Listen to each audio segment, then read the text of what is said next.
नमस्कार, जय हिंद। स्वागत है आप सभी का फिर से हमारे YouTube चैनल में। भारतीय भूगोल के अंतर्गत जो सीरीज हम शुरू किए हैं उसमें आज भारत के सभी द्वीपों के बारे में जानेंगे। भारत के कौन से द्वीप कहाँ पे स्थित है, इसके स्थिति और विस्तार के बारे में हम विस्तार पूर्वक अध्ययन करेंगे।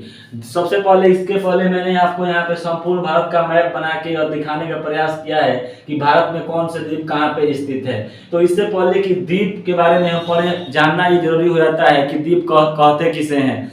तो स्थल खंड के वैसे क्षेत्र जिन जो चारों तरफ से जल से घिरे होते हैं उसे हम द्वीप कहते हैं, इंग्लिश में उसे आइलैंड बोलते हैं। ऐसा क्षेत्र जिसके चारों तरफ से जल का जमाव हो उसे हम द्वीप कहते हैं। और द्वीप यदि नदी में हो, नदियों के द्वारा भी बहुत सारे द्वीपों का निर्माण हुआ है तो उसे हम नदी द्वीप कहते हैं। और जो समुद्र में स्थित होते हैं उसे हम द्वीप बोलते हैं। संपूर्ण भारत के बारे में यदि हम बात करें तो भारत में जो कुल द्वीपों की संख्या है वो लगभग 1256 है। और तो भारत में द्वीपों को दो भागों में बांट के हम पढ़ते हैं, क्योंकि भारत को प्राद्वीपीय होने के कारण भारत का जलीय क्षेत्र दो भागों में बंट जाता है। एक हो जाता है बंगाल की खाड़ी और दूसरा हो जाता है अरब सागर।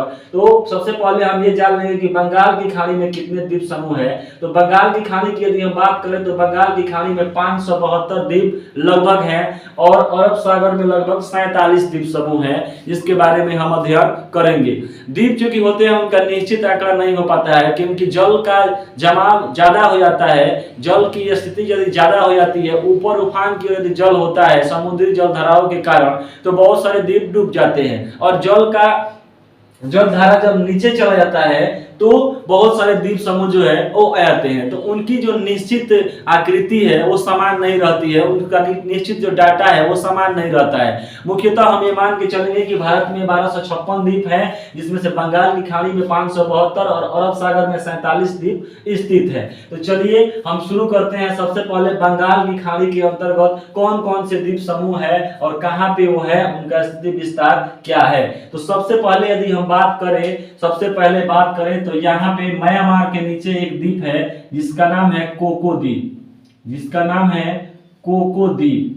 कोको द्वीप जो है वो 1947 के पहले भारत का ही था, लेकिन भारत जब आजाद हुआ तो आजादी के बाद अंग्रेजों ने भारत को पूर्णतः तोड़ के यहाँ से गए। जिस देश पे भी ब्रिटिश साम्राज्य ने राज किया है उसको अस्त व्यस्त करके चले गए। माउंटबेटन जो थे वो भारत के प्रथम प्रधानमंत्री पंडित जवाहरलाल नेहरू पर दबाव बना के और गिफ्ट के तौर पर म्यांमार को दिलवाने का कार्य किए। तो भारत के प्रथम प्रधानमंत्री पंडित जवाहरलाल नेहरू ने कोको द्वीप को म्यांमार को क्या किया, गिफ्ट में दे दिया। उसके बाद से इस पर कब्जा अभी म्यांमार का है और म्यांमार ने क्या किया है, इसको चीन को लीज पे दे दिया है। जैसे श्रीलंका ने कोलंबो बंदरगाह को दे दिया है चीन को लीज पे, उसी प्रकार कोको द्वीप को भी म्यांमार ने चीन को लीज पे दे दिया है। इसका उपयोग अभी चीन कर रहा है, लेकिन मुख्य रूप से देखा जाए तो ये म्यांमार के अंतर्गत आता है, जो भारत का एक पड़ोसी देश है म्यांमार। कोको द्वीप जो है म्यांमार के कब्जे पे है, इतना आप याद रखेंगे। भारत के प्रथम प्रधानमंत्री पंडित जवाहरलाल नेहरू ने कोको द्वीप को गिफ्ट में दे दिया म्यांमार को। उसके बाद आते हैं बांग्लादेश और भारत की सीमा पर। तो यहाँ पर भी एक द्वीप समूह है जिसका नाम है न्यू मोरे द्वीप जो है ये भारत और बांग्लादेश के बीच विवाद का कारण बना हुआ है। भारत और बांग्लादेश के बीच विवाद का कारण है न्यू मोरे द्वीप, क्योंकि बांग्लादेश के जन्म से पहले ये द्वीप नहीं था और जैसे ही बांग्लादेश का निर्माण हुआ वैसे ये द्वीप आ गया। मैंने आपको पहले ही बता दिया है कि समुद्री जल धाराओं के कारण समुद्र का जल स्तर जब ज्यादा हो जाता है तो बहुत सारे द्वीप डूब जाते हैं, और समुद्र का जल स्तर जब कम होता है तो बहुत सारे द्वीप जो हैं वो पुनः आ जाते हैं। सब जानते हैं कि 1971 में जब भारत पाकिस्तान से युद्ध हुआ था तो हमने पाकिस्तान पे विजय हासिल की और उसके बाद से एक नए देश का जन्म हुआ। ये जो आपका पहले पूर्वी पाकिस्तान हुआ करता था, ये आगे चल के भारत के विजय के फलस्वरूप इस नए देश का जन्म हुआ जिसको हम बांग्लादेश के नाम से जानते हैं। उस समय भारत के प्रधानमंत्री जो इंदिरा गांधी थी, उन्हीं के तौर तरीकों से, उन्हीं के देन की वजह से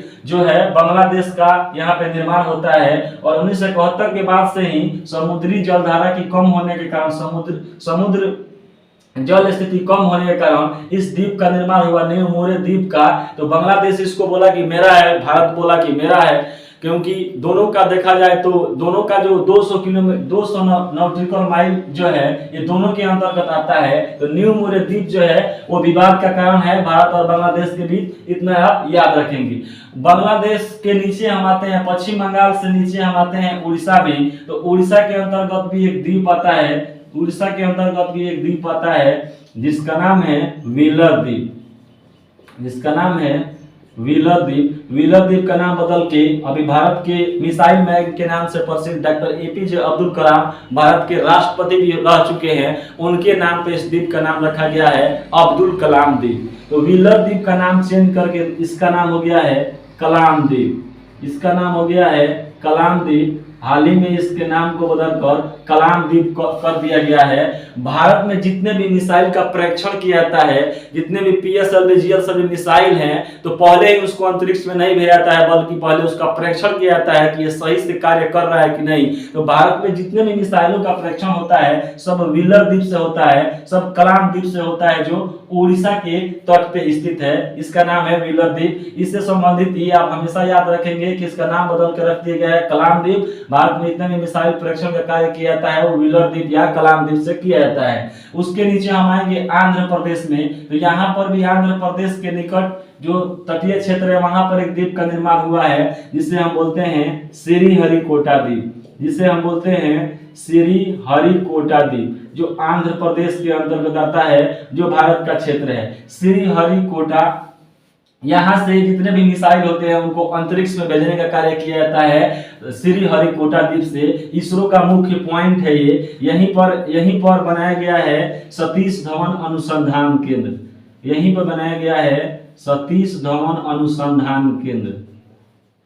सतीश धवन अनुसंधान के जो केंद्र है वो श्रीहरिकोटा में ही है, श्रीहरिकोटा में भी है सतीश धवन अनुसंधान केंद्र।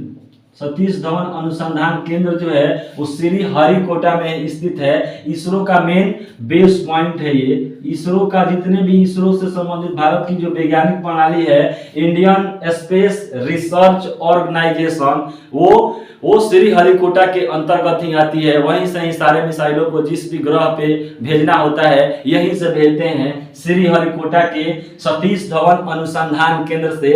इसको आप याद रखेंगे। इसके नीचे आते हैं हम तमिलनाडु और श्रीलंका के बीच में, जहां पे मैंने आपको खाड़ी वाले क्षेत्र में पढ़ाया था कि यहाँ पर एक खाड़ी जिसका नाम है मन्नार की खाड़ी। तो तमिलनाडु के नीचे हम आएंगे रामेश्वरम में। तो रामेश्वर से आगे चलते हैं तो यहाँ पर हमको एक द्वीप दिखाई मिलता है जिसका नाम है पंबन द्वीप, जिसका नाम है पंबन द्वीप। पंबन द्वीप जो है वो भारत का लास्ट पॉइंट है। तमिलनाडु के हम नीचे आते हैं तो रामेश्वरम पड़ता है। रामेश्वरम के बाद हम जाएंगे तो हमको एक द्वीप देखने को मिलता है जिसका नाम है पंबन द्वीप। और यहाँ हम आते हैं, ये वाला क्षेत्र सब जानते हैं कि ये वाला अंडमान निकोबार द्वीप समूह है। 10 डिग्री चैनल जो है अंडमान को निकोबार से अलग करता है, जिसमें बहुत सारे छोटे छोटे द्वीप समूह है। ये अंडमान निकोबार को बताने के लिए एक अलग से वीडियो हम बनाएंगे जिसमें विस्तार से अंडमान निकोबार के बारे में हम चर्चा करेंगे। फिलहाल हम उन द्वीपों को देख लेते हैं जो छोटे छोटे द्वीप हैं, उनसे संबंधित जितने भी तथ्य और फैक्ट हैं उसको हम समझने का प्रयास करते हैं। श्रीलंका के इधर आएंगे, ये पूरा क्षेत्र हो गया भारत का पूर्वी तट। पूर्वी तट के अंतर्गत देखें तो यही प्रमुख द्वीप आते हैं। सबसे पहले आता है म्यांमार के नीचे कोको द्वीप, जो म्यांमार के कब्जे में है। भारत के प्रथम प्रधानमंत्री पंडित जवाहरलाल नेहरू ने इसे म्यांमार को गिफ्ट कर दिया था और म्यांमार ने इसे चीन को दे दिया है। नीचे आएंगे तो भारत और बांग्लादेश के बीच विवाद का कारण बना हुआ है जिसका नाम है न्यू मोरे द्वीप। 1971 के बाद ये द्वीप नहीं था, लेकिन 1971 के बाद ये द्वीप आ गया, तब से भारत और बांग्लादेश के बीच में इसका विवाद है। उसके नीचे आएंगे उड़ीसा। तो उड़ीसा में है व्हीलर द्वीप, जहां से मिसाइलों का परीक्षण किया जाता है। व्हीलर द्वीप का नाम बदलकर अब्दुल कलाम द्वीप रख दिया गया है। उसके नीचे आएंगे तो है अपना श्रीहरिकोटा। श्रीहरिकोटा सतीश धवन अनुसंधान केंद्र, मिसाइलों का अंतरिक्ष में भेजा जाता है, इसरो का बेस पॉइंट है ये। इसके नीचे आएंगे तो भारत और श्रीलंका के बीच तमिलनाडु के नीचे और रामेश्वर के आगे एक द्वीप आता है जिसका नाम है पंबन द्वीप। तो ये सारे और अंडमान निकोबार द्वीप समूह जो है वो भारत के अंतर्गत आता है। ये अंडमान निकोबार द्वीप समूह, जिसमें बहुत सारे छोटे छोटे द्वीप समूह हैं जो भारत के अंतर्गत हैं। 10 डिग्री चैनल अंडमान को निकोबार याद अलग करता है, इसको आप याद रखिएगा। इधर की तरफ हम आते हैं केरल के तट पे। केरल वाले क्षेत्र में आते हैं तो यहाँ पर एक द्वीप हमको देखने को मिलता है जिसका नाम है वेलिंगटन द्वीप, जिसका नाम है वेलिंगटन द्वीप, वेलिंगटन द्वीप, ये आपका वेलिंगटन द्वीप। वेलिंगटन द्वीप जो है केरल के तट पे स्थित है, इसका नाम है वेलिंगटन द्वीप। इसके नीचे आएंगे मालदीव के ऊपर हम आते हैं तो यहाँ पर भी एक द्वीप है जिसका नाम है मिनिकॉय, जिसका नाम है मिनिकॉय द्वीप, जिसका नाम है मिनिकॉय द्वीप। मालदीव से ऊपर आते हैं तो यहाँ पर एक द्वीप समूह है जिसका नाम है मिनिकॉय द्वीप। मिनिकॉय से ऊपर हम आते हैं तो ये वाले छोटे छोटे द्वीप जो आपको दिखाई दे रहे हैं इसका नाम है लक्षद्वीप। लक्षद्वीप के बारे में मैंने आपको केंद्र शासित प्रदेश जब आपको पढ़ाया था तो उसके बारे में मैंने आपको बता दिया है कि लक्षद्वीप जो है वो भारत का केंद्र शासित प्रदेश है, लक्षद्वीप और अंडमान निकोबार द्वीप समूह। तो नीचे हम आते हैं तो सबसे पहले केरल के तट पे स्थित है वेलिंगटन द्वीप, उसके ऊपर हम मालदीव से ऊपर जाते हैं तो मिनिकॉय द्वीप और उसके बाद है लक्षद्वीप जिस पर पूर्ण रूप से भारत का कब्जा है। इसके बाद हम ऊपर आते हैं कर्नाटक को छोड़कर और ऊपर आते हैं महाराष्ट्र वाले क्षेत्र में, तो महाराष्ट्र में हमको एक द्वीप और मिलता है जिसका नाम है एलिफेंटा द्वीप, जिसका नाम है एलिफेंटा द्वीप। एलिफेंटा द्वीप महाराष्ट्र में है। और ऊपर आते हैं तो यहाँ पर मुंबई। क्वेश्चन यहाँ पे एक नंबर का पूछता है कि मुंबई किस द्वीप पे स्थित है, तो मुंबई है सालसेट द्वीप पर स्थित। मुंबई जो है सालसेट द्वीप पे स्थित है, सालसेट द्वीप पे स्थित है मुंबई। मुंबई जो है सालसेट द्वीप पर स्थित है। सालसेट द्वीप के ऊपर हम जाएंगे तो खाड़ी वाले वीडियो में मैंने आपको बताया था कि यहाँ पर एक खाड़ी स्थित है जिसका नाम है खंभात की खाड़ी। तो खंभात के खाड़ी के अंतर्गत दो द्वीप समूह हमको देखने को मिलते हैं, अलियावेट और खलियावेट। पहला द्वीप समूह जो है वो है अलियावेट और दूसरा जो है वो है खलियावेट। अलियावेट और खलियावेट जो है वो महाराष्ट्र के ऊपर और गुजरात के बीच में जो यहाँ पे खंभात की खाड़ी है इसके अंतर्गत दो द्वीप आते हैं, अलियावेट और खलियावेट। तो ऊपर से याद रखेंगे खंभात की खाड़ी में दो द्वीप समूह आते हैं, खंभात की खाड़ी में दो द्वीप समूह आते हैं, अलियावेट और खलियावेट। उसके नीचे आएंगे तो महाराष्ट्र की राजधानी जो मुंबई है वो कौन से द्वीप पे स्थित है, तो बोलेंगे सालसेट द्वीप पर। सालसेट द्वीप के नीचे आएंगे तो हमें मिलेगा एलिफेंटा द्वीप। एलिफेंटा द्वीप के बाद अरब सागर में हम आते हैं तो हमें देखने को मिलेगा लक्षद्वीप जो भारत का केंद्र शासित प्रदेश है। उसके नीचे आएंगे तो मिलेगा मिनिकॉय द्वीप और केरल के तट के बगल पे हम आएंगे तो यहाँ पर एक द्वीप है जिसका नाम है वेलिंगटन द्वीप। ये हो गया अरब सागर में स्थित द्वीप। इसके अलावा भारत और बांग्लादेश के बीच में तमिलनाडु के नीचे रामेश्वरम के बाद एक द्वीप है इसका नाम है पम्बन द्वीप। और इधर की तरफ आएंगे बंगाल की खाड़ी में तो ये बहुत सारे द्वीप समूह देखने को मिलते हैं जिसका नाम है अंडमान निकोबार द्वीप समूह।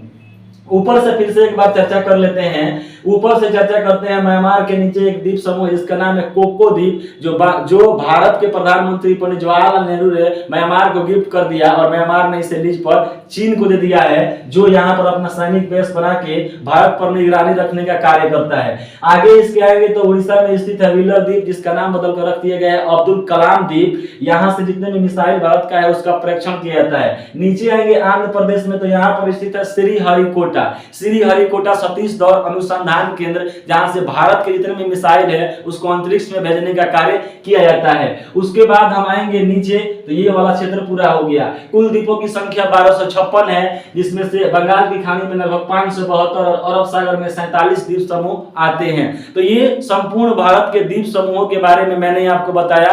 द्वीप समूह से रिलेटेड एक और वीडियो आएगा क्योंकि लक्षद्वीप में बहुत सारे द्वीप है जो अलग अलग नामों से जाने जाते हैं, बहुत सारे द्वीप समूहों का समूह है। इसके अलावा अंडमान निकोबार द्वीप समूह में भी बहुत सारे द्वीप हैं तो जिसको हम अलग अलग बांट के पढ़ेंगे। फिलहाल इतने द्वीप समूह को आप याद रखेंगे और उनके स्थिति और विस्तार के बारे में बार बार इसको प्रैक्टिस करेंगे। ऑटोमेटिक मैप बना के जब आप पढ़ेंगे चीजें आपको आसानी से समझ में आएंगी। इसके अलावा हमारे साथ बने रहिए, हमारे वीडियो को देखते रहिए और अच्छा लगे तो कमेंट और सब्सक्राइब जरूर कीजिए। जय हिंद।